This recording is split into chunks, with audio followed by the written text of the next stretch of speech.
And at the center of KSL's Cold podcast, Season 3 is now asking the parole board for another chance. Investigators, as parole officers, say not so fast, though. And tonight on KSL, the woman who says that he stalked and harassed her is telling her story to KSL's Dave Colley. 6 months I've spent in prison has been the scariest part of my life, and I've done a lot of time. Carrie Hartman spent 33 years in prison on charges of rape and sexual assault. That's kind of where they started getting on the track of Carrie Hartman being one of the Ogden rapists at the time, was these sexy lingerie phone calls. He got out on parole in March of 2020 and moved back here to Ogden. After the COVID lockdowns lifted, he started working out at this gym. And that's where he met Kate Bell.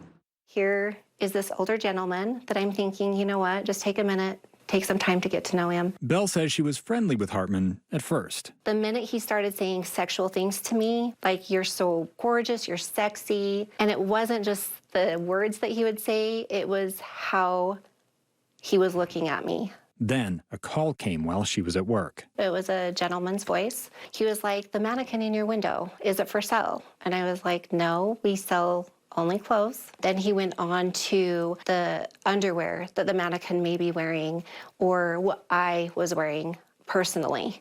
And I just hung up. She went to police, who found it was a Google Voice app call from a disguised number, an app they also learned Hartman had downloaded and deleted. And there's only one reason for it, and that's because he's using it to do his phone calls. Monday, Hartman went before the parole board, accused of stalking Bell. He denied that, but admitted to violating his parole. I watched pornography. It was the biggest mistake I've ever made. Hartman's parole officer testified Carrie had other issues while out of prison. We had him removed from a culinary school. We've had him removed from a pickleball court. Hartman said going back to prison has been a shock. It made me realize that I don't want to be an old man sitting in a jail cell and die alone. I do think Carrie kind of understands and knows what he's doing. I don't think it's an old man routine. He is the ultimate con man. He has not changed, and just because he's older doesn't mean he's not a threat to society. Hartman's also a suspect in the cold case disappearance of Cherie Warren.